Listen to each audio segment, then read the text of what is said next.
ਸਤਿ ਸ਼੍ਰੀ ਅਕਾਲ ਜੀ। ਪੰਜਾਬੀ ਰੇਡੀਓ ਤੇ ਪੰਜਾਬੀ ਟੀਵੀ ਯੂਐਸਏ ਵੇਖ ਸੁਣ ਰਹੇ ਸਾਰੇ ਸਰੋਤਿਆਂ ਦਾ ਬਹੁਤ-ਬਹੁਤ ਸਵਾਗਤ ਹੈ ਇਸ ਸਮੇਂ ਦੇ ਵਿਸ਼ੇਸ਼ ਪ੍ਰੋਗਰਾਮ ਬਿਯੋਂਡ ਦਾ ਹੈਡਲਾਈਨਸ ਵਿਦ ਮਨਦੀਪ ਪੂਨੀਆ ਦੇ ਵਿੱਚ। ਹਰ ਰੋਜ਼ ਦੀ ਤਰ੍ਹਾਂ ਪ੍ਰੋਗਰਾਮ 'ਚ ਸਾਥ ਹੁੰਦਾ ਹੈ ਸੀਨੀਅਰ ਪੱਤਰਕਾਰ ਮਨਦੀਪ ਪੂਨੀਆ ਜੀ ਦਾ ਤੇ ਦੇਸ਼ ਵਿਦੇਸ਼ ਦੇ ਨਾਲ ਜੁੜੀਆਂ ਹੋਈਆਂ ਬਹੁਤ ਸਾਰੀਆਂ ਅਹਿਮ ਖਬਰਾਂ ਹੁੰਦੀਆਂ ਨੇ ਜਿਨ੍ਹਾਂ ਤੇ ਚਾਨਣਾ ਪਾਈਦਾ।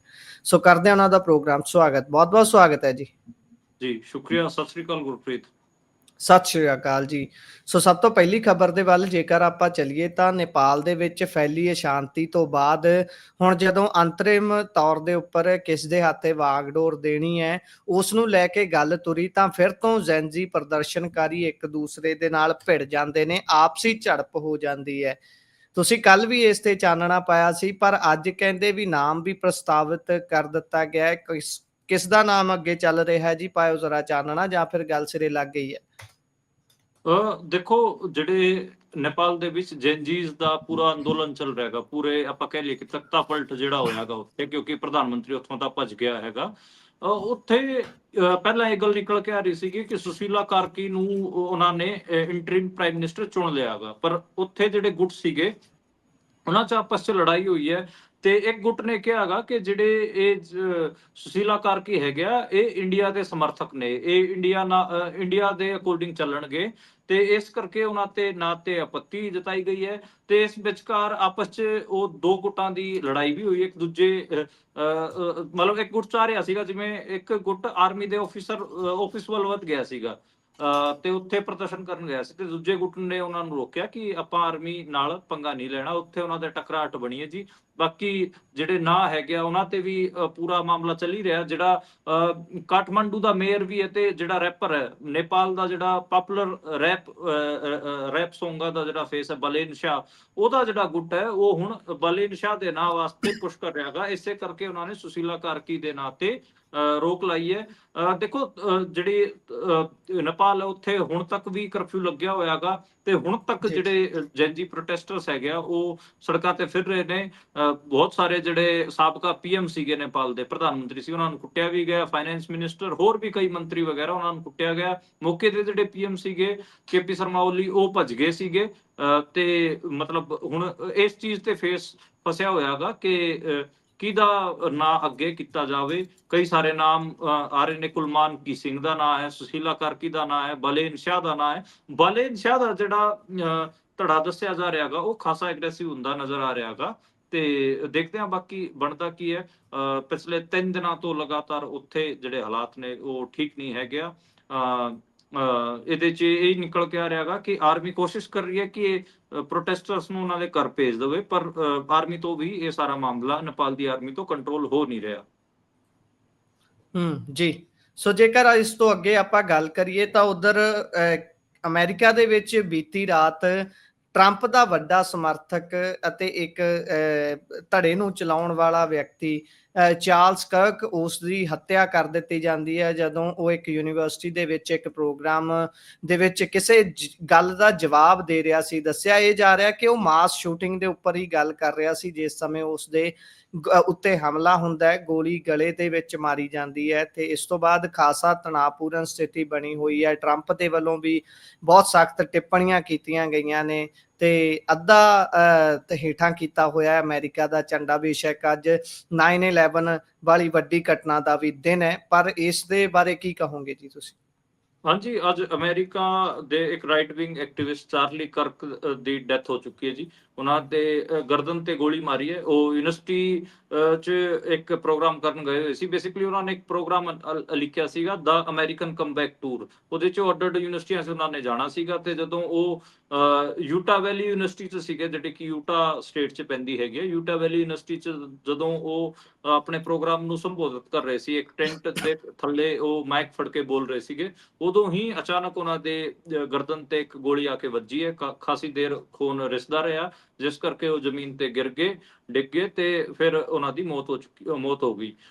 ਟਰੰਪ ਨੇ ਐਲਾਨ ਕੀਤਾ ਕਿ ਉਹਨਾਂ ਨੂੰ ਮਰਨ ਤੋਂ ਬਾਅਦ ਅਮਰੀਕਾ ਦਾ ਸਰਵੋੱਚ ਨਾਗਰਿਕ ਸਨਮਾਨ, ਪ੍ਰੈਜ਼ੀਡੈਂਸ਼ੀਅਲ ਮੈਡਲ ਆਫ ਫਰੀडम ਦਿੱਤਾ ਜਾਊਗਾ ਤੇ ਉਹਨਾਂ ਚਾਰਲੀ ਦੀ ਡੈਥ ਤੋਂ ਬਾਅਦ ਟਰੰਪ ਨੇ ਲਿਖਿਆ ਹੈਗਾ ਕਿ ਸੱਚੇ ਮਹਾਨ ਅਮਰੀਕੀ ਦੇਸ਼ ਭਗਤ ਚਾਰਲੀ ਕਰਕ ਦੇ ਸਨਮਾਨ 'ਚ ਮੈਂ ਪੂਰੇ ਅਮਰੀਕਾ ਦੇ ਸਾਰੇ ਝੰਡਿਆਂ ਨੂੰ ਰਵੀਵਾਰ ਸ਼ਾਮ 6 ਵਜੇ ਤੱਕ ਅੱਧਾ ਝੁਕਾਉਣ ਦੇ ਆਦੇਸ਼ ਦੇ ਰਿਹਾ ਵਾ। ਜਿਹੜਾ ਬੇਸਿਕਲੀ ਉਹ ਇੱਕ ਸੰਸਥਾ ਵੀ ਚਲਾਉਂਦੇ ਸੀ, political activist Charlie turning point USA ਨਾਂ ਤੇ, TPUSA ਉਹਨੂੰ ਕਿਹਾ ਜਾਂਦਾਗਾ। ਇਸ ਚ ਸਕੂਲਾਂ ਕਾਲਜਾਂ ਦੇ ਜਿਹੜੇ ਸਟੂਡੈਂਟ ਰਾਜਨੀਤੀ ਚ ਇੱਛਾ ਰੱਖਦੇ ਸੀਗੇ ਉਹਨਾਂ ਨਾਲ ਉਹ ਡਾਇਲੋਗ ਵੀ ਰੱਖਦੇ ਸੀ, ਤੇ ਉਹਨਾਂ ਦਾ ਇੱਕ ਉਹਨਾਂ ਨੇ ਸੰਗਠਨ ਵੀ ਬਣਾ ਰੱਖਿਆ ਸੀਗਾ। ਉਹਨਾਂ ਨੂੰ ਦਾ ਅਮਰੀਕਨ ਕਮਬੈਕ ਇੱਕ ਪੂਰਾ ਪ੍ਰੋਗਰਾਮ ਲਿਖਿਆ ਹੋਇਆ ਸੀ, ਤੇ ਉਹ ਕਿਤੇ ਨਾ ਕਿਤੇ ਅਮਰੀਕਨ ਜਿਹੜਾ ਰਾਈਟ ਵਿੰਗ ਹੈ ਉਹਨੂੰ ਡਿਫੈਂਡ ਕਰਦੇ ਸੀ। ਟਰੰਪ ਦੀਆਂ ਜਿਹੜੀਆਂ ਪੋਜੀਸ਼ਨਾਂ ਸੀਗੀਆਂ, ਕਲਾਸਿਕ ਪੋਲੀਟੀਕਲ ਪੋਜੀਸ਼ਨਾਂ, ਉਹਨਾਂ ਨੂੰ ਵੀ ਸਟੂਡੈਂਟਸ ਦੇ ਵਿੱਚ ਪੁਸ਼ ਕਰਦੇ ਹੁੰਦੇ ਸੀਗੇ। ਤੇ ਜੀ ਖਾਸ ਕਰ ਸਿਵਲ ਸੁਸਾਇਟੀ ਦੇ ਸਟੂਡੈਂਟਸ ਦੇ ਵਿੱਚ ਜਿਹੜਾ ਪੈਟੀ ਬੁਰਜੂਆ ਸੈਕਸ਼ਨ ਹੁੰਦਾ, ਸ਼ਹਿਰਾਂ ਦਾ, ਯੂਨੀਵਰਸਿਟੀਆਂ ਦਾ, ਡਾਕਟਰ, ਵਕੀਲ, ਪ੍ਰੋਫੈਸਰ, ਉਹਨਾਂ 'ਚ ਉਹ ਠੀਕ ਠਾਕ ਇਨਫਲੂਐਂਸ ਕਰਨ ਦੀ ਕੋਸ਼ਿਸ਼ ਕਰਦੇ ਸੀਗੇ। ਪਰ ਖੈਰ ਉਹਨਾਂ ਦੀ ਕੱਲ ਗੋਲੀ ਮਾਰ ਕੇ ਹੱਤਿਆ ਕਰ ਦਿੱਤੀ ਗਈ ਹੈਗੀ ਆ। ਤੇ ਅੱਗੇ ਕੋਈ ਅਪਡੇਟ ਆਊਗਾ ਤਾਂ ਇਸ ਜਾਣਕਾਰੀ 'ਚ ਜ਼ਰੂਰ ਅਸੀਂ ਅਪਡੇਟ ਕਰਾਂਗੇ। ਜੀ, ਜੇਕਰ ਆਪਾਂ ਇਸ ਤੋਂ ਅੱਗੇ ਚੱਲੀਏ ਤਾਂ ਉਧਰ ਕੇਂਦਰ ਜਿਸ ਗੱਲ ਨੂੰ ਲੈ ਕੇ ਅਦਾਲਤ ਦੇ ਵਿੱਚ ਜ਼ੋਰ ਦੇ ਰਿਹਾ ਹੈ, ਉਹ ਬਹੁਤ ਘਿਨਾਉਣੀ ਜੀ ਜਾਪਦੀ ਹੈ, ਤੇ ਐਂ ਜਾਪਦਾ ਹੈ ਕਿ ਕੇਂਦਰ ਚਾਹੁੰਦਾ ਹੈ ਕਿ ਬਿਲਕੁਲ ਫੈਡਰਲਿਜ਼ਮ ਵਰਗੀ ਕੋਈ ਗੱਲਬਾਤ ਨਾ ਹੋਵੇ, ਤੇ ਸਾਡਾ ਹੀ ਇੱਕ ਤਰੀਕੇ ਦੇ ਨਾਲ ਸਰਪ੍ਰਸਤ ਹਰੇਕ ਵਿਅਕਤੀ ਦੇ ਉੱਪਰ, ਹਰੇਕ ਸਟੇਟ ਦੇ ਉੱਪਰ ਬੈਠਾ ਰਹੇ। ਗੱਲ ਰਾਸ਼ਟਰਪਤੀ ਤੇ ਰਾਜਪਾਲ ਦੇ ਡੈਡਲਾਈਨਸ ਨੂੰ ਲੈ ਕੇ ਕਰ ਰਹੇ ਆ। ਜਦੋਂ ਕੋਈ ਵੀ ਕਾਨੂੰਨ ਘੜਨਾ ਹੁੰਦਾ ਹੈ ਜਾਂ ਕੋਈ ਸੋਧ ਕਰਨੀ ਹੁੰਦੀ ਹੈ, ਜਦੋਂ ਸਟੇਟ ਆਪਣੇ ਪੱਧਰ ਤੇ ਵਿਧਾਨ ਸਭਾ ਚ ਉਸ ਤੇ ਮਤਾ ਪਾਉਂਦੀ ਹੈ, ਤੇ ਉਸ ਤੋਂ ਬਾਅਦ ਅੱਗੇ ਉਸ ਨੂੰ ਰਾਜਪਾਲ ਕੋਲ ਭੇਜਿਆ ਜਾਂਦਾ ਹੈ ਸਾਈਨਸ ਦੇ ਲਈ, ਦਸਤਖਤਾਂ ਦੇ ਲਈ, ਤਾਂ ਕਿ ਉਹ ਲਾਗੂ ਹੋ ਸਕੇ। ਤਾਂ ਉਹਨਾਂ ਨੂੰ ਕਈ ਸਾਲਾਂ ਤੱਕ, ਕਈ ਮਹੀਨਿਆਂ ਤੱਕ ਰਾਜਪਾਲ ਆਪਣੇ ਕੋਲ ਰੋਕੀ ਰੱਖਦੇ ਨੇ। ਇਸ ਤੇ ਜਦੋਂ ਗੱਲ ਤੁਰਦੀ ਹੈ ਤਾਂ ਹੁਣ ਕੇਂਦਰ ਕਹਿ ਰਿਹਾ ਵੀ ਭਾਈ ਆਪਾਂ ਇਹਨਾਂ ਤੇ ਡੈਡਲਾਈਨ ਨਹੀਂ ਲਾ ਸਕਦੇ, ਨਾ ਹੀ ਰਾਸ਼ਟਰਪਤੀ ਤੇ ਨਾ ਹੀ ਰਾਜਪਾਲ ਦੇ ਉੱਪਰ। ਇਹ ਤਾਂ ਫਿਰ ਸਿੱਧਾ ਕਿਸੇ ਨੂੰ ਪੂਰਨ ਅਧਿਕਾਰ ਦੇ ਦੇਣਾ, ਕਿਸੇ ਸਟੇਟ ਨੂੰ ਕਿਵੇਂ ਚੱਲਣਾ ਚਾਹੀਦਾ ਹੈ ਉਹ ਇਹ ਹੱਕ ਦੇ ਦੇਣਾ, ਇਹ ਉਹਦੀ ਝਲਕ ਪਾਉਂਦਾ ਹੈ। ਪਾਇਓ ਜ਼ਰਾ ਚਾਨਣਾ। ਹਾਂਜੀ, ਲਗਾਤਾਰ ਆਪਾਂ ਨੂੰ ਪਤਾ ਹੈ ਕਿ ਇਸ ਮਾਮਲੇ ਤੇ 10 ਦਿਨਾਂ ਤੱਕ ਸੁਣਵਾਈ ਚੱਲੀ ਹੈ। ਦਲੀਲਾਂ ਦਿੱਤੀਆਂ ਗਈਆਂ ਦੋਵਾਂ ਪੱਖਾਂ ਵੱਲੋਂ।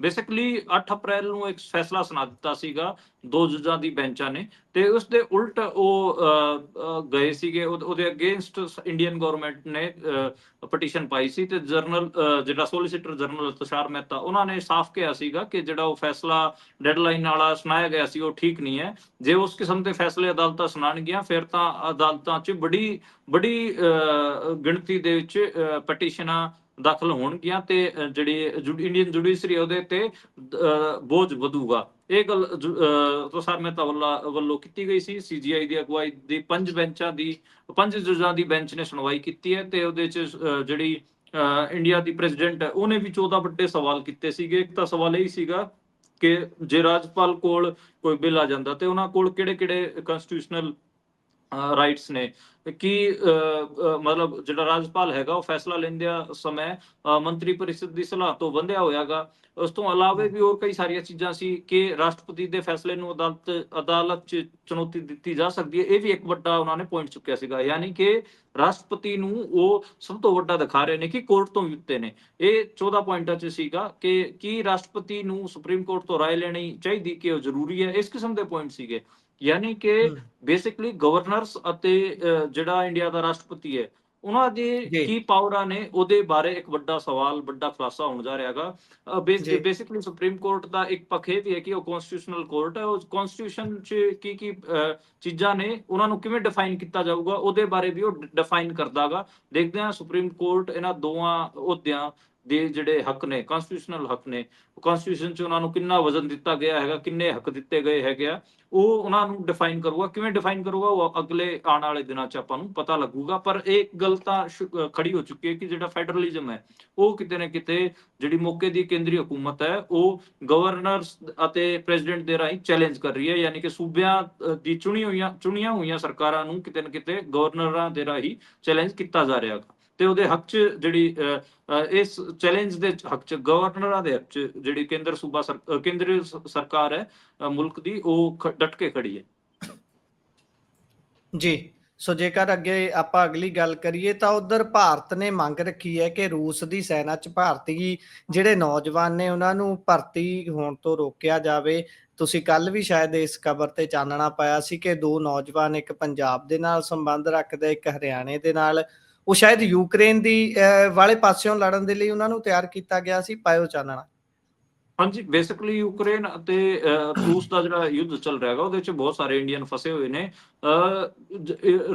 ਰਸ਼ੀਅਨ ਆਰਮੀ ਤੇ ਆਰੋਪ ਲਾਇਆ ਗਾ ਇੰਡੀਆ ਦੇ ਫੋਰਨ ਜਿਹੜੇ ਮਿਨਿਸਟਰੀ ਦੇ ਸਪੋਕਸਪਰਸਨ ਨੇ ਰਣਧੀਰ ਜੈਸਵਾਲ, ਉਹਨਾਂ ਨੇ ਆਰੋਪ ਲਾਇਆ ਗਾ ਕਿ ਇਹਨਾਂ ਮੁੰਡਿਆਂ ਨੂੰ ਭਰਤੀ ਤਾਂ ਇਹ ਕਹਿ ਕੇ ਕੀਤਾ ਜਾਂਦਾ ਗਾ ਕਿ ਅਸੀਂ ਤੁਹਾਨੂੰ ਹੈਲਪਰ ਦੇ ਤੌਰ ਤੇ ਭਰਤੀ ਕਰਿਆ, ਤੁਹਾਡੇ ਤੋਂ ਹੈਲਪਿੰਗ ਜਿਹੜੀ ਰਸ਼ੀਆ ਦੀ ਆਰਮੀ ਉਹਦੇ ਵਿੱਚ ਜਿਹੜੀ ਹੈਲਪਿੰਗ ਕਿਸਮ ਦੀਆਂ ਕੰਮ ਨੇ, ਨੌਕਰੀਆਂ ਨੇ, ਉਹਨਾਂ 'ਚ ਤੁਹਾਨੂੰ ਰੱਖਿਆ ਜਾਊਗਾ। ਪਰ ਉਹਨਾਂ ਨੂੰ ਵਾਰ ਜ਼ੋਨ 'ਚ ਭੇਜ ਦਿੱਤਾ ਜਾਂਦਾ ਗਾ। ਇਸ ਕਰਕੇ ਉਹਨਾਂ ਨੇ ਕਿਹਾ ਕਿ ਜਿਹੜੇ ਇਸ ਕਿਸਮ ਦੇ ਚੀਜ਼ਾਂ ਨੇ ਉਹ ਨਾ ਹੋਣ ਤੇ ਨਾ ਫਸਿਆ ਜਾਵੇ ਇਸ ਸਾਰੇ ਮਾਮਲੇ ਦੇ ਵਿੱਚ, ਇਹ ਗੱਲ ਉਹਨਾਂ ਨੇ ਕਹੀ ਹੈ।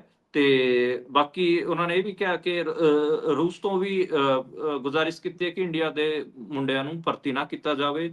ਤੇ ਕੱਲ ਵੀਡੀਓ ਆਈ ਸੀਗੀ ਜੀ, ਫਤਿਹਾਬਾਦ ਦੇ ਸੀਗੇ ਨੌਜਵਾਨ, ਹਰਿਆਣੇ ਦੇ 2 ਜਣੇ, ਤੇ 15 ਉਹਨਾਂ ਨੇ ਦੱਸਿਆ ਸੀਗਾ ਕਿ 15 ਲੋਕ ਹੈਗੇ, ਉਹਨਾਂ 'ਚ ਹਰਿਆਣੇ ਤੇ ਪੰਜਾਬ ਦੇ ਹੀ ਨੌਜਵਾਨ ਨੇ ਸਾਰੇ ਜਿਹੜੇ ਫਸੇ ਹੋਏ ਨੇ ਯੂਕਰੇਨ ਦੇ ਵਿੱਚ। ਉਹਨਾਂ ਨੂੰ ਹੁਣ ਜੰਗ 'ਚ ਭੇਜਿਆ ਜਾਊਗਾ। ਉਹਦੇ ਉਲਟ ਉਹ ਭੱਜੇ ਹੋਏ ਸੀ ਟ੍ਰੇਨਿੰਗ ਸੈਂਟਰ ਤੋਂ। ਉਹ ਇੱਕ ਵੀਡੀਓ ਜੀ ਸੀਗੀ ਜਿਹਦੇ ਬਾਰੇ ਕੱਲ ਆਪਾਂ ਜ਼ਿਕਰ ਕਰ ਰਹੇ ਸੀ। ਜੀ।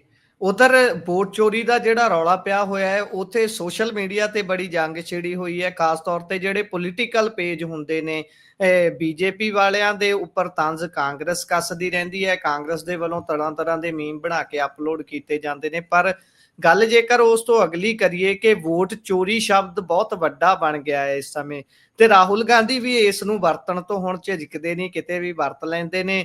ਤੇ ਹੁਣ ਉਹ ਕਹਿੰਦੇ ਨੇ ਵੀ ਵਿਸਫੋਟਕ ਸਬੂਤ ਦਿਆਂਗੇ ਵੋਟ ਚੋਰੀ ਦੇ ਮਾਮਲੇ ਦੇ ਵਿੱਚ, ਕਿਉਂਕਿ ਪਹਿਲਾਂ ਤਾਂ ਸ਼ਾਇਦ ਇਹਨਾਂ ਦੇ ਆਖੇ ਗਏ ਹਰੇਕ ਸਬੂਤ ਨੂੰ ਨੈਗਲੈਕਟ ਕਰਨ ਦੇ ਲਈ, ਖਤਮ ਕਰਨ ਦੇ ਲਈ, ਉਸ ਦਾ ਅਸਰ ਘਟਾਉਣ ਦੇ ਲਈ ਜਿਹੜੀ ਪ੍ਰੈਸ ਕਾਨਫਰੰਸ ਕਰ ਦਿੱਤੀ ਗਈ ਸੀ ਚੋਣ ਆਯੋਗ ਦੇ ਵੱਲੋਂ, ਇਲੈਕਸ਼ਨ ਕਮਿਸ਼ਨ ਦੇ ਵੱਲੋਂ, ਉਸ ਦੀਆਂ ਵੀ ਖਾਸੀਆਂ ਧੱਜੀਆਂ ਉਡੀਆਂ। ਉਸ ਦਾ ਬਹੁਤ ਮਜ਼ਾਕ ਬਣਾਇਆ ਗਿਆ ਸੋਸ਼ਲ ਮੀਡੀਆ ਦੇ ਉੱਪਰ, ਕਿਉਂਕਿ ਜਦੋਂ ਖਾਸ ਤੌਰ ਤੇ ਸੀਸੀਟੀਵੀ ਫੁਟੇਜ ਜਾਰੀ ਕਰਨ ਦੀ ਗੱਲ ਕਰਦੇ ਨੇ ਤਾਂ ਅੱਗਿਓਂ ਇੱਕ ਅਹੁਦੇ ਤੇ ਬੈਠਾ ਹੋਇਆ ਵਿਅਕਤੀ ਬੜਾ ਕਹਿ ਲਈਏ ਘਟੀਆ ਬਿਆਨ ਦਿੰਦਾ ਹੈ ਕਿ ਅਸੀਂ ਆਪਣੀਆਂ ਮਾਵਾਂ ਭੈਣਾਂ ਦੀ ਫੁਟੇਜ ਹੁਣ ਜਾਰੀ ਕਰਾਂਗੇ।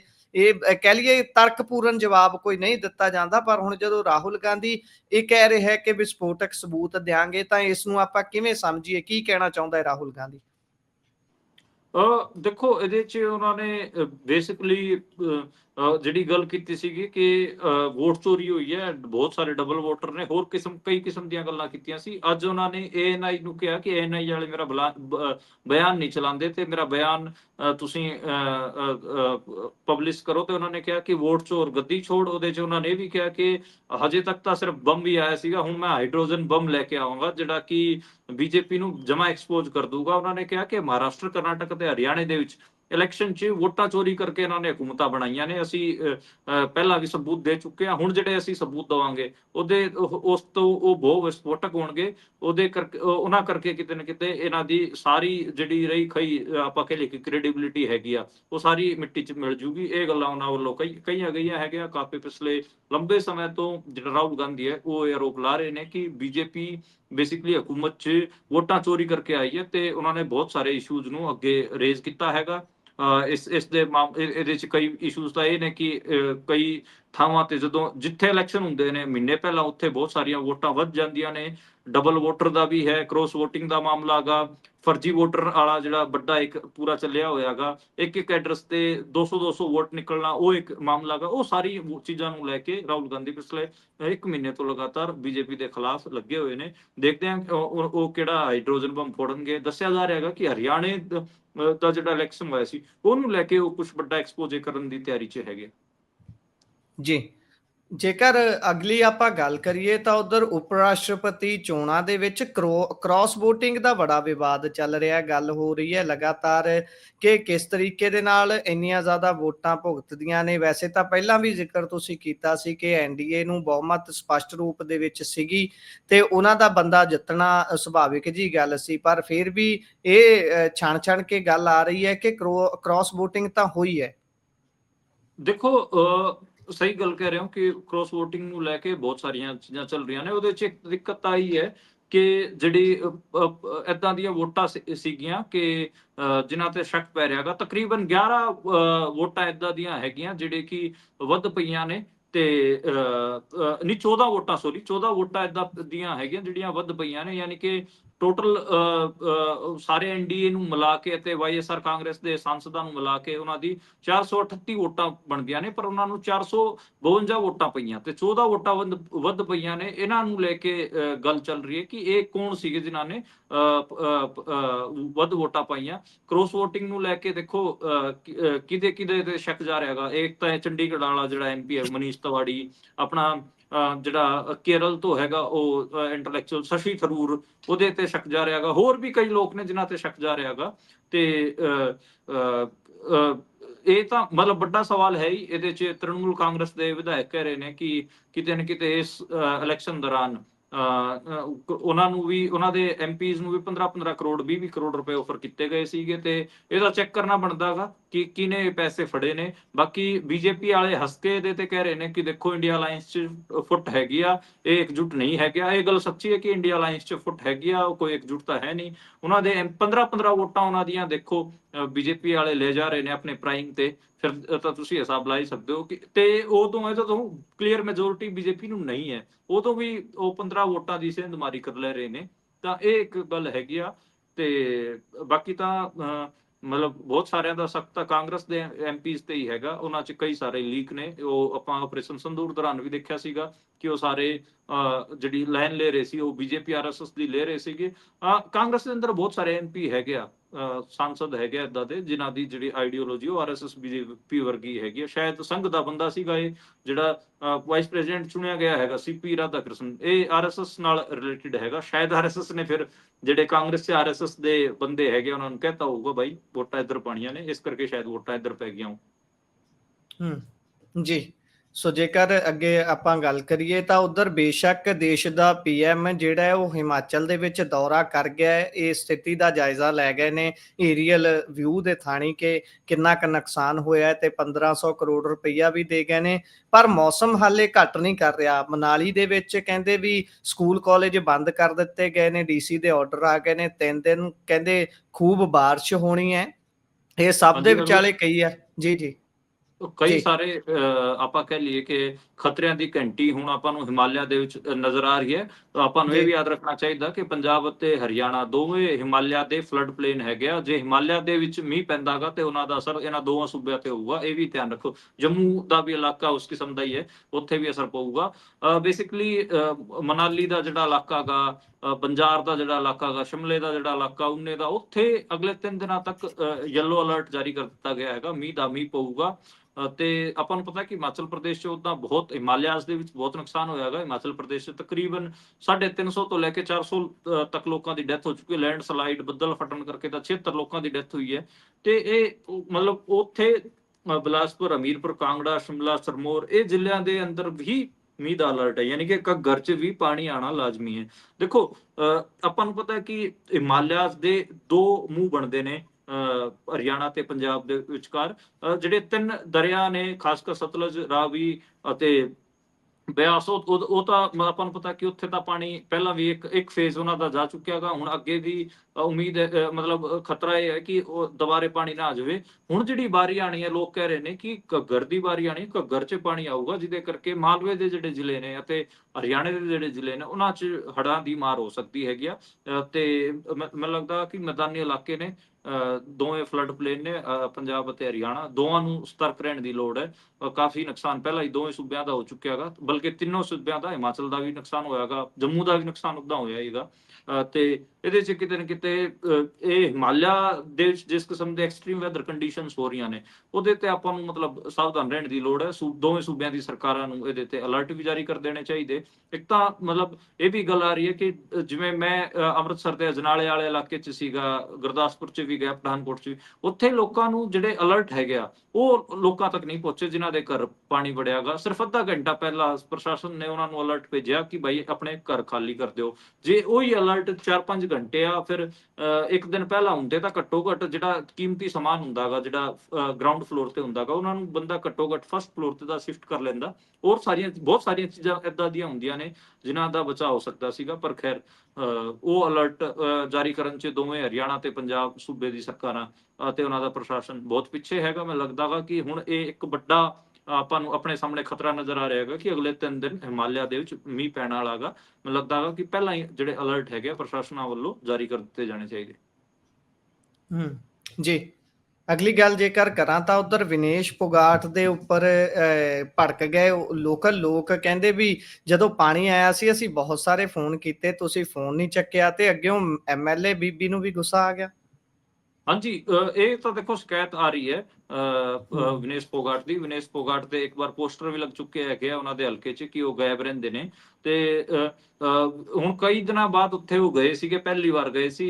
ਹੜ੍ਹਾਂ ਦੀ ਮਾਰ ਸੀਗੀ ਉਹਨਾਂ ਦੇ ਹਲਕੇ 'ਚ, ਕਈ ਸਾਰੇ ਪਿੰਡਾਂ 'ਚ, ਤੇ ਇੱਕ ਪਿੰਡ ਦੇ ਸਰਪੰਚ ਉਹਨਾਂ ਦੇ ਗਲ ਪੈ ਗਿਆ ਕਿ ਮੈਂ 100 ਫੋਨ ਕੀਤੇ ਤੁਹਾਨੂੰ ਜਦੋਂ ਸਾਡੇ ਪਿੰਡ ਪਾਣੀ ਆਇਆ ਹੋਇਆ ਸੀ, ਤਾਂ ਕਿ ਤੁਸੀਂ ਪਾਣੀ ਨੂੰ ਅੱਗੇ ਕਢਾ ਸਕੋ, ਮੋਟਰਾਂ ਲਗਾਈਆਂ ਜਾ ਸਕਣ, ਤੁਸੀਂ ਬੰਨ ਵਗੈਰਾ ਬੰਨੇ ਜਾ ਸਕਣ, ਪਰ ਤੁਸੀਂ ਫੋਨ ਨਹੀਂ ਚੱਕਿਆ। ਹੁਣ ਤੁਸੀਂ ਆ ਗਏ ਹੋ ਜਦ 75% ਜਿਹੜਾ ਪਾਣੀ ਹੈ ਉਤਰ ਚੁੱਕਿਆ ਹੈਗਾ।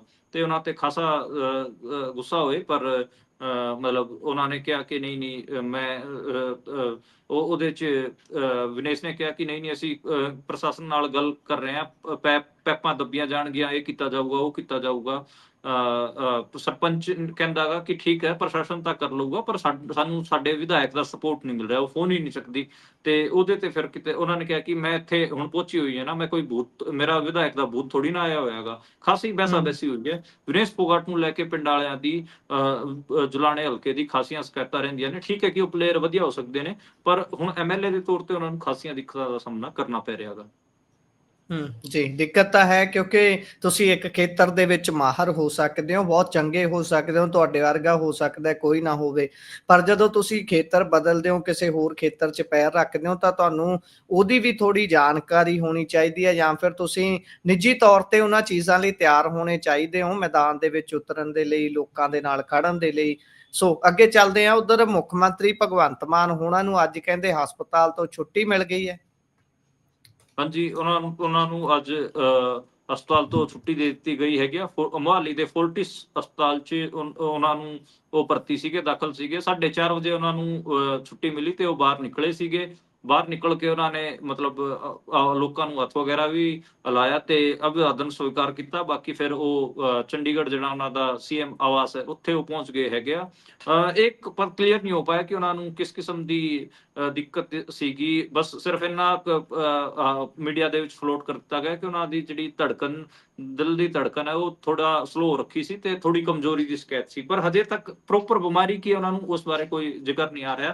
ਹਾਲਾਂਕਿ ਬਹੁਤ ਸਾਰੀ ਥਿਊਰੀ ਚੱਲਦੀਆਂ ਹੀ ਨੇ। ਆਪਾਂ ਨੂੰ ਪਤਾ ਹੈ ਕਿ ਜਿਹੜੇ ਆਪੋਜੀਸ਼ਨ ਦੇ ਲੀਡਰ ਨੇ, ਮਜੀਠੀਆ ਹੋਰੀ, ਉਹ ਸਾਰੇ ਦੱਸਦੇ ਵੀ ਹੁੰਦੇ ਆ। ਕਈ ਇਹ ਵੀ ਕਹਿੰਦੇ ਕਿ ਇਹਨਾਂ ਦਾ ਲੀਵਰ ਹੋਣ ਵਾਲਾ ਗਾ, ਲੀਵਰ ਬੈਠਿਆ ਹੋਇਆ ਗਾ। ਕਈ ਸ਼ਰਾਬ ਦੀ ਗੱਲ ਕਰਦੇ ਨੇ, ਕਈ ਹੋਰ ਵੀ ਚੀਜ਼ਾਂ, ਥਿਊਰੀਜ਼ ਉਹਨਾਂ ਦੇ ਹੈਲਥ ਬਾਰੇ ਚੱਲਦੇ ਨੇ। ਮੈਨੂੰ ਲੱਗਦਾ ਹੈ ਕਿ ਇਹ ਸਾਰੀ ਥਿਊਰੀਜ਼ ਸਹੀ ਹੈ ਜਾਂ ਗਲਤ, ਉਹਦੇ ਵਿਚਕਾਰ ਖੁਦ ਆਪ CM ਸਾਹਿਬ ਨੂੰ ਆਪਣੇ ਹੈਲਥ ਬੁਲੇਟਿਨ ਜਾਰੀ ਕਰ ਦੇਣਾ ਚਾਹੀਦਾ ਕਿ ਯਾਰ ਮੈਨੂੰ ਇਹ ਦਿੱਕਤਾਂ ਸੀਗੀਆਂ, ਮੇਰੇ ਬਾਰੇ ਇੰਨੀ ਅਫਵਾਹਾਂ ਨਾ ਫੈਲਾਓ ਤੇ ਮੈਂ ਹੁਣ ਠੀਕ ਹੋ ਕੇ ਆ ਗਿਆ ਹੈਗਾ। ਕਈ ਲੋਕ ਇਹ ਵੀ ਕਹਿ ਰਹੇ ਨੇ ਕਿ ਉਹ ਇਸ ਕਰਕੇ ਹਸਪਤਾਲ 'ਚ ਭਰਤੀ ਹੋ ਗਏ ਸੀਗੇ ਕਿਉਂਕਿ ਉਹਨਾਂ ਦਾ ਜਿਹੜਾ ਉਹਨਾਂ ਦੀ ਸਰਕਾਰ ਸੀ, ਉਹਨਾਂ ਦਾ ਜਿਹੜਾ ਪ੍ਰਸ਼ਾਸਨ ਸੀ, ਉਹ ਕਿਤੇ ਨਾ ਕਿਤੇ ਜਿਹੜੇ ਇਹ ਰਾਹਤ ਕਾਰਜ ਚੱਲ ਰਹੇ ਸੀਗੇ, ਲੋਕਾਂ ਨੂੰ ਰੈਸਕਿਊ ਕਰਨ ਦੀ ਚੀਜ਼ਾਂ ਚੱਲ ਰਹੀਆਂ ਸੀ, ਜਾਂ ਫਿਰ ਹੜ੍ਹਾਂ ਦੇ ਵਿੱਚ ਜਿਹੜੀਆਂ ਸੁੱਖ ਸੁਵਿਧਾਵਾਂ ਜਾਂ ਜਿੰਨਾ ਤਾਮਝਾਮ ਕੀਤਾ ਜਾਣਾ ਹੁੰਦਾ ਪ੍ਰਸ਼ਾਸਨ ਵੱਲੋਂ, ਉਹ ਨਹੀਂ ਕਰ ਪਾ ਰਹੇ ਸੀਗੇ। ਇਸ ਕਰਕੇ ਉਹ ਡਰ ਕੇ ਫਿਰ ਉੱਧਰ ਘਬਰਾ ਕੇ ਉੱਥੇ ਭਰਤੀ ਹੋ ਗਏ। ਕਈ ਥਿਊਰੀਜ਼ ਕਈ ਨੇ, ਤੇ ਮੈਨੂੰ ਲੱਗਦਾ ਕਿ ਉਹਨਾਂ ਨੂੰ ਆਪ ਇਸ ਤੇ ਧਿਆਨ ਦੇਣਾ ਚਾਹੀਦਾ। ਇੰਨੀ ਕ੍ਰਿਟੀਕਲ ਸਿਚੁਏਸ਼ਨ 'ਚ ਪੰਜਾਬ ਫਸਿਆ ਹੋਇਆ ਸੀ, ਉਹ 6 ਦਿਨ ਹਸਪਤਾਲ 'ਚ ਭਰਤੀ ਰਹੇ। ਇਸ ਕਰਕੇ ਲੋਕਾਂ ਦੀ ਇਹ ਗੱਲ ਤਾਂ ਇਸ ਗੱਲ ਦਾ ਜਵਾਬ ਦੇਣਾ ਬਣਦਾ ਗਾ ਕਿ ਜਦੋਂ ਪੰਜਾਬ ਕ੍ਰਿਟੀਕਲ ਸਿਚੁਏਸ਼ਨ 'ਚ ਫਸਿਆ ਹੋਇਆ, ਤੁਸੀਂ ਜਾ ਕੇ ਭਰਤੀ ਹੋ ਗਏ ਹੈਗੇ ਹੋ। ਮਤਲਬ ਇਹ ਬਹੁਤ ਆਮ ਹੀ ਗੱਲ ਚੱਲਦੀ ਹੈ ਕਿ ਜਿਹੜਾ ਸ਼ਿਕਾਰ ਦੇ ਟਾਈਮ ਬਹੁਤ ਸਾਰੇ ਸ਼ਿਕਾਰੀ ਮੋਕ ਮਾਰ ਜਾਂਦੇ ਨੇ, ਉਸ ਕਿਸਮ ਦਾ ਵੀ ਇਹ ਮੁਹਾਵਰਾ ਚੱਲਦਾ ਗਾ। ਜਦੋਂ ਮਤਲਬ ਬਹੁਤ ਲੋੜ ਸੀ, ਉਦੋਂ ਇਹ ਮੋਕ ਮਾਰ ਗਏ, ਜਾਂ ਫਿਰ ਕਹਿ ਲਓ ਕਿ ਜਾ ਕੇ ਭਰਤੀ ਹੋ ਗਏ ਹਸਪਤਾਲ 'ਚ। ਉਹ ਨੈਰੇਟਿਵ ਨੂੰ ਮੈਨੂੰ ਲੱਗਦਾ ਵਾ ਕਿ ਉਹ ਆਪ ਹੀ ਤੋੜ ਸਕਦੇ ਨੇ, ਪਰ ਮੈਨੂੰ ਲੱਗਦਾ ਨਹੀਂ ਕਿ ਉਹ ਟੁੱਟੂਗਾ। ਤੇ ਲੋਕਾਂ 'ਚ ਸ਼ਾਇਦ ਇਹ ਦਿਮਾਗਾਂ 'ਚ ਬਸ ਗਿਆ ਹੈਗਾ ਕਿ ਜਦੋਂ ਸਾਨੂੰ ਲੋੜ ਸੀ, ਇਹ ਸਾਡੇ ਵਾਲਾ ਤਾਂ ਹਸਪਤਾਲ 'ਚ ਜਾ ਕੇ ਲਿਟ ਗਿਆ ਸੀਗਾ। ਜੀ। ਉਧਰ ਜਦੋਂ ਨੇਪਾਲ ਦੇ ਵਿੱਚ ਇੰਨੀ ਅਗਜ਼ਨੀ ਹੋ ਰਹੀ ਹੈ, ਉਸ ਸਮੇਂ ਇਹ ਹੈ ਕਿ ਕਰੀਬ 92 ਲੋਕ ਉੱਥੇ ਪੰਜਾਬ ਦੇ ਫਸੇ ਹੋਏ ਸੀਗੇ। ਹਾਂਜੀ 92 ਲੋਕ ਪੰਜਾਬ ਦੇ ਫਸੇ ਹੋਏ ਸੀ। ਅਜੇ ਉਹ 92 ਲੋਕ ਉਹ ਨੇ ਜਿਨ੍ਹਾਂ ਨੂੰ ਰੈਸਕਿਊ ਕੀਤਾ ਗਿਆ ਹੈਗਾ। ਗਿਣਤੀ ਵੱਧ ਵੀ ਹੋ ਸਕਦੀ ਹੈ। ਤਕਰੀਬਨ 1500 ਬੰਦਾ ਭਾਰਤ ਦਾ ਇਹ ਦੱਸਿਆ ਜਾ ਰਿਹਾ ਹੈਗਾ ਕਿ ਨੇਪਾਲ 'ਚ ਫਸਿਆ ਹੋਇਆ ਹੈਗਾ। ਉਹਨਾਂ 'ਚ 92 ਜਿਹੜੇ ਪੰਜਾਬੀ ਸੀ ਉਹਨਾਂ ਨੂੰ ਰੈਸਕਿਊ ਕਰ ਦਿੱਤਾ ਗਿਆ ਹੈਗਾ। ਉਹ ਅੰਮ੍ਰਿਤਸਰ ਤੋਂ ਸੀਗੇ ਸਾਰੇ, ਤੇ ਉੱਥੇ ਉਹ ਜਨਕਪੁਰ ਇੱਕ ਥਾਂ ਹੈ, ਉੱਥੇ ਗਏ ਹੋਏ ਸੀਗੇ, ਤੇ ਉਹਨਾਂ ਨੂੰ ਹੁਣ ਗੋਰਖਪੁਰ ਰੱਖਿਆ ਗਿਆ ਹੈਗਾ। ਉਹ ਹਾਲਾਤ ਬਹੁਤ ਖਰਾਬ ਨੇ। ਆਪਾਂ ਕੱਲ ਵੀਡੀਓ ਦੇਖ ਰਹੇ ਸੀ ਉਸ ਹਰਿਆਣੇ ਵਾਲੀ ਕੁੜੀ ਦੀ, ਜਿਹੜੀ ਵਾਲੀਬਾਲ ਦੀ ਖਿਡਾਰੀ ਹੈ, ਉਹਦੇ ਹੋਟਲ ਨੂੰ ਵੀ ਅੱਗ ਲਾ ਦਿੱਤੀ ਗਈ ਸੀ, ਤੇ ਜਿਹੜੇ ਉੱਥੇ ਪ੍ਰਦਰਸ਼ਨਕਾਰੀ ਸੀਗੇ ਉਹਦੇ ਪਿੱਛੇ ਵੀ ਦੌੜੇ। ਬਾਕੀ ਉਹ ਕੁੜੀ ਪਤਾ ਨਹੀਂ ਉਹ ਰੈਸਕਿਊ ਹੋ ਪਾਈ ਹੈ ਜਾਂ ਨਹੀਂ ਹੋ ਪਾਈ, ਪਰ ਉਹਨੇ ਵੀਡੀਓ ਜਾਰੀ ਕੀਤਾ ਸੀਗਾ। ਤੇ ਇਹ ਜਿਹੜੇ ਯਾਤਰੀ ਸੀਗੇ ਸਾਰੇ, ਬੇਸਿਕਲੀ ਇਹ ਉੱਥੇ ਜਨਕਪੁਰ ਦੇ ਵਿੱਚ ਗਏ ਹੋਏ ਸੀ ਧਾਰਮਿਕ ਯਾਤਰਾ ਕਰਨ। ਕੀਰਤਨ ਮੰਡਲੀ ਸੀਗੀ। ਦੇਖਦੇ ਹਾਂ ਕਿ ਇਹਨਾਂ ਦਾ ਹੁਣ ਗੋਰਖਪੁਰ ਤੋਂ ਅੰਮ੍ਰਿਤਸਰ ਕਦੋਂ ਪਹੁੰਚਦੇ ਨੇ, ਉਹ ਅਗਲੀ ਅਪਡੇਟ ਹੋਊਗੀ। ਤੇ ਹੋਰ ਵੀ ਬਹੁਤ ਸਾਰੇ ਪੰਜਾਬੀ ਨੇ ਜਿਹੜੇ ਫਸੇ ਹੋਏ ਨੇ। 92 ਰੈਸਕਿਊ ਕਰ ਲਏ ਗਏ ਹੈਗੇ, ਇਹ ਗੱਲ ਸਹੀ ਹੈ ਜੀ। ਸੋ ਉਧਰ ਅੰਮ੍ਰਿਤਸਰ ਦੇ ਵਿੱਚ ਸਵਾਈਨ ਫਲੂ ਦਾ ਕਹਿਰ ਸ਼ੁਰੂ ਹੋ ਗਿਆ ਕਹਿੰਦੇ। ਹਾਂਜੀ, ਅੰਮ੍ਰਿਤਸਰ ਦੇ ਵਿੱਚ ਸਵਾਈਨ ਫਲੂ ਦਾ ਕਹਿਰ ਸ਼ੁਰੂ ਹੋ ਗਿਆ ਹੈਗਾ। 210 ਡੈਥ ਹੋਈਆਂ ਨੇ ਸੂਅਰਾਂ ਦੀ। ਸੂਅਰਾਂ 'ਚ ਜ਼ਿਆਦਾ ਇਹ ਫੈਲਿਆ ਹੋਇਆ ਹੈਗਾ, ਅਤੇ ਸੂਅਰ ਫਾਰਮਾ ਰਿਲੇਟਡ ਜਿਹੜੀ ਐਕਟੀਵਿਟੀਜ਼ ਨੇ ਉਹਨਾਂ ਤੇ ਬੈਨ ਲਾ ਦਿੱਤਾ ਗਿਆ ਹੈ। ਸੂਅਰ ਫਾਰਮੂਲਾ ਜਿਹੜੇ ਫਾਰਮਾਂ ਦੇ ਮਾਲਕ ਹੈਗੇ ਆ ਉਹਨਾਂ ਨੂੰ ਕਿਹਾ ਗਿਆ ਹੈਗਾ, ਉਹਨਾਂ ਨੂੰ ਕੁਝ ਨਿਰਦੇਸ਼ ਵੀ ਜਾਰੀ ਕੀਤੇ ਗਏ ਹਨ। ਤੇ ਜਿਹੜੇ ਸੂਅਰ ਫਾਰਮਾਂ ਦੇ ਮਾਲਕ ਹੈਗੇ ਆ ਉਹਨਾਂ ਨੇ ਵੀ ਮਤਲਬ ਆਪ ਅੱਗੇ ਆ ਕੇ ਪ੍ਰਦਰਸ਼ਨ ਵੀ ਕੀਤਾ ਪ੍ਰਸ਼ਾਸਨ ਦੇ ਖਿਲਾਫ। ਉਹਨਾਂ ਨੇ ਕਿਹਾ ਕਿ ਸਾਡੀ ਰੋਜੀ ਰੋਟੀ ਤੇ ਮਾਰ ਪੈ ਰਹੀ ਹੈ, ਇਹਦੇ ਵਾਸਤੇ ਪ੍ਰਸ਼ਾਸਨ ਕੁਝ ਕਰੇ। ਇਹਦੇ ਤੇ ਜਿਹੜੇ ਡਾਕਟਰ ਨੇ ਉਹ ਤਾਂ ਕਹਿ ਰਹੇ ਨੇ ਕਿ ਵਾਇਰਲੈਸ ਜਿਹੜਾ ਹੈਗਾ ਇਹ ਲਾ ਇਲਾਜ ਹੈ। ਇਹਦੀ ਇੱਕ ਵਾਰ ਜੇ ਫਾਰਮ ਤੇ ਫੈਲ ਜਾਵੇ ਤਾਂ ਫਿਰ ਪੂਰੇ ਏਰੀਏ 'ਚ ਫੈਲ ਜਾਂਦਾ ਗਾ, ਤੇ ਇਹਦਾ ਇੱਕੋ ਫਿਰ ਇਲਾਜ ਬਚਦਾ ਗਾ ਕਿ ਸੂਅਰਾਂ ਨੂੰ ਮਾਰ ਕੇ ਦਫਨਾਉਣਾ ਪੈਂਦਾ ਗਾ, ਤੇ ਫਾਰਮ ਨੂੰ ਦੁਬਾਰੇ ਸੈਨੀਟਾਈਜ਼ ਕਰਨਾ ਪੈਂਦਾ ਗਾ। ਤੇ ਹੁਣ ਖਰੀਦ ਫਰੋਖਤ ਤੇ ਰੋਕ ਲੱਗੀ ਹੋਈ ਹੈ ਜੀ ਸੂਅਰਾਂ ਦੀ। ਤੇ ਇਹ ਵੀ ਕਲੀਅਰ ਕੀਤਾ ਗਿਆ ਡਾਕਟਰਾਂ ਵੱਲੋਂ ਕਿ ਹੜ੍ਹਾਂ ਨਾਲ ਇਸ ਬਿਮਾਰੀ ਦਾ ਕੋਈ ਸੰਬੰਧ ਨਹੀਂ ਹੈ। ਤਾਂ ਫਿਰ ਇਹ ਵੀ ਮੈਨੂੰ ਲੱਗਦਾ ਵਾ ਕਿ ਦੱਸਿਆ ਜਾਣਾ ਚਾਹੀਦਾ ਕਿ ਫਿਰ ਕਾਹਦੇ ਨਾਲ ਇਹਦਾ ਸੰਬੰਧ ਹੈ ਇਸ ਬਿਮਾਰੀ ਦਾ। ਇਹ ਹਜੇ ਨਹੀਂ ਦੱਸਿਆ ਗਿਆ ਹੈਗਾ। ਤੇ ਇਸ ਲਾਇਲਾਜ ਬਿਮਾਰੀ ਦਾ ਜਿਹਦਾ ਕੋਈ ਇਲਾਜ ਨਹੀਂ। ਇਹਦੇ ਕਰਕੇ ਮਾਝੇ 'ਚ ਬਹੁਤ ਸਾਰੇ ਸੂਅਰ ਫਾਰਮਾਂ ਦੇ ਮਾਲਕਾਂ ਨੂੰ ਠੀਕ ਠਾਕ ਨੁਕਸਾਨ ਹੋਣ ਜਾ ਰਿਹਾ ਹੈਗਾ। ਅਸੀਂ ਤਾਂ ਇਹ ਅਰਦਾਸ ਕਰਦੇ ਹਾਂ ਕਿ ਯਾਰ ਜਿਹੜਾ ਵੀ ਪਸ਼ੂ ਪਾਲਕ ਹੈ, ਜਿਹੜਾ ਵੀ ਇਸ ਕਿਸਮ ਦੇ ਚਾਹੇ ਬੱਕਰੀ ਪਾਲਦਾ ਹੋਵੇ, ਕੋਈ ਮੱਝਾਂ ਪਾਲਦਾ ਹੋਵੇ ਜਾਂ ਫਿਰ ਗਾਵਾਂ ਪਾਲਦਾ ਹੋਵੇ, ਉਹਨੂੰ ਨੁਕਸਾਨ ਨਾ ਹੀ ਹੋਵੇ ਤਾਂ ਹੀ ਮਤਲਬ ਹੈ। ਪਰ ਖੈਰ ਬਿਮਾਰੀ ਆਈ ਹੈ ਤੇ ਉਹਨਾਂ ਨੂੰ ਖਾਸਾ ਨੁਕਸਾਨ ਹੋ ਰਿਹਾ ਹੈ ਜੀ। ਇਸੇ ਦੇ ਨਾਲ ਪ੍ਰੋਗਰਾਮ ਦਾ ਸਮਾਂ ਇੱਥੇ ਸਮਾਪਤ ਹੁੰਦਾ ਹੈ। ਤੁਸੀਂ ਜੁੜੇ ਜਾਣਕਾਰੀਆਂ ਸਾਂਝੀਆਂ ਕੀਤੀਆਂ, ਬਹੁਤ ਬਹੁਤ ਧੰਨਵਾਦ ਜੀ। ਜੀ। ਸ਼ੁਕਰੀਆ। ਸਤਿ ਸ਼੍ਰੀ ਅਕਾਲ ਗੁਰਪ੍ਰੀਤ।